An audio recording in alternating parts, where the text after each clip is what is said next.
Mr. Wayaneshi was brought to England by a promoter to fight in our music halls. He used to fight for £50, and if you could stay in the ring with him for 3 rounds, you would win the £50. He was never defeated, ever. Mr. Wayaneshi then formed the Anglo-Japanese Jujutsu and Boxing Academy, which opened in Red Lion Square, London, in 1901. Mr. Wayaneshi went back to Japan after marrying an English lady. Mr. Mishiku arrived in 1909, took the school over, and then progressively he was in charge of all Kendo, that's Japanese sword fighting, for Great Britain. Anyone downgrading, demonstrating, had to go through him. He was the main man, as well as his judo skills. As he got older, he realized his judo was getting more difficult, so he brought visiting instructors in, and the most famous of those instructors is Abe Kenshiro, who was All Japan Judo champion, All Japan Kendo champion, and martial arts genius. And from them, I came along, and from me, there's many other instructors working, and the Anglo-Japanese school is now the oldest existing martial arts school in Britain. In fact, potentially Europe. And it's still running here at the Bushido Trust.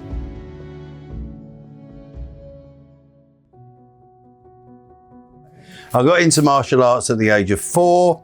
My older brother took me along because I was quite a lively little fella. My first instructor, Mr. Mishiku, was a senior instructor in both Kendo, Judo, and also Jujutsu, which it was called before they transferred it to Judo anyway. So in Judo, they've taken out all of the dangerous stuff that still remains in Jujutsu. My second instructor was Mr. Kenshiro Abe, one of the most famous martial arts geniuses ever to come out of Japan. And thereafter, I've trained with many, many senior Japanese and some very senior Chinese as well. My first training was with a style called Yoshikan, which was early Shotokan in this country. I then transferred from Yoshikan to Kyokushin, trained with many, many famous Japanese legends like Masayama, Shigeru Yama, Nobuyuki Kishi, and so on.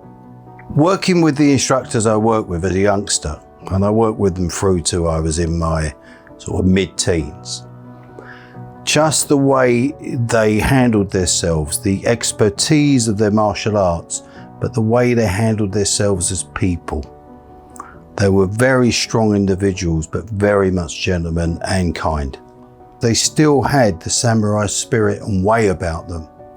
Whereas when I eventually traveled to Japan, I found that lacking. And then I went to many other countries as well to search out the finest Japanese and Chinese instructors, which included Okinawa, America, South America, all over the world. Although I found some very, very good instructors, some quite amazing people, there was always something lacking that I'd already tasted and learned. So I just kept trying to find it by going from one top instructor and then saying, it's not quite here, maybe this guy. So then I'd go out to Sweden, or I'd go to California or New York, trying to find the quality that I had. And to this day, I've never found it.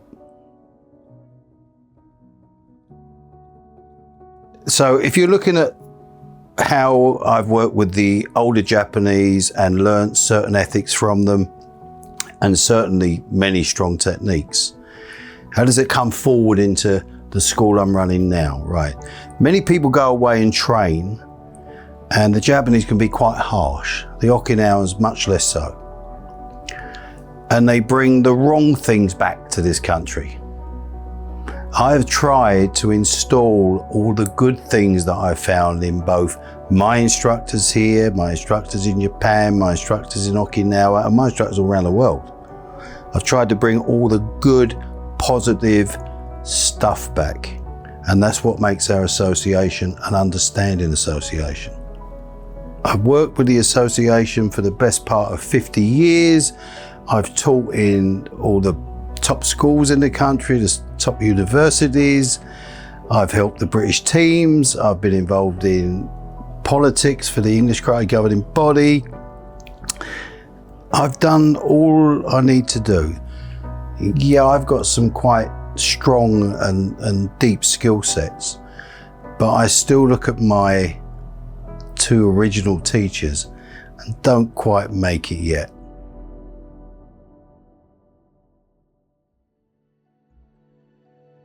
The future for me will be working with children that need help, such as the lads and girls with autism or Down syndrome, in that area. That's the area that as I retire, I'll be doing more work into. We've had children that couldn't walk up the steps to the training hall when they first started, that are now training here with able-bodied kids.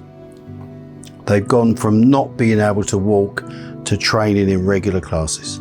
That's what you can do.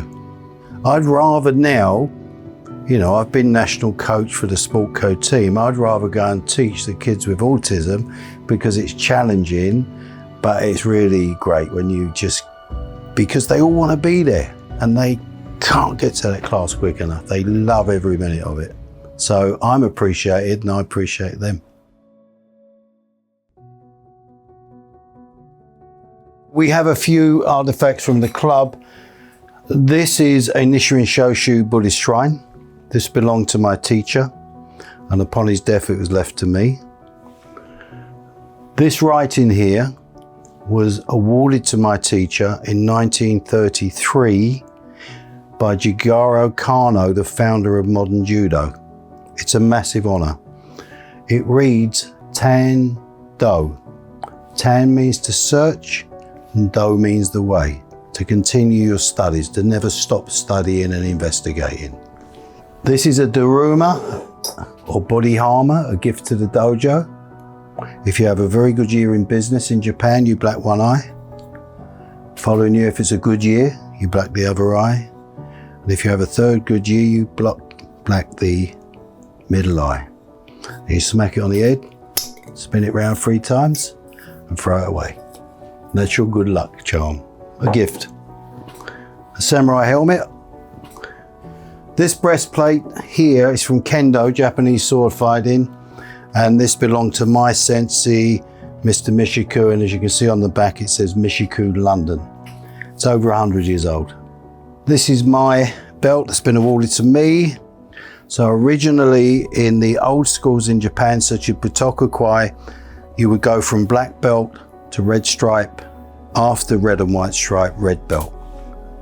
The modern style of red belt from 6 down and up is blocks of red and white. So you'll have a part red, part white, part red. The old style is red and white throughout the whole belt. There you are. The award system in a classic school of martial arts works on 1st dan through to 9th dan. But there are then special awards that are given Doshi, Renshi, Kyoshi, Hanshi. These are only given to people that, 1, have got very fine martial arts skills, 2, have been very strong competitors and successful, and 3, very good instructors. So in the modern schools, a lot of people say, oh, I've got this, I've got that. They haven't. These awards are only given by 2 main schools in Japan.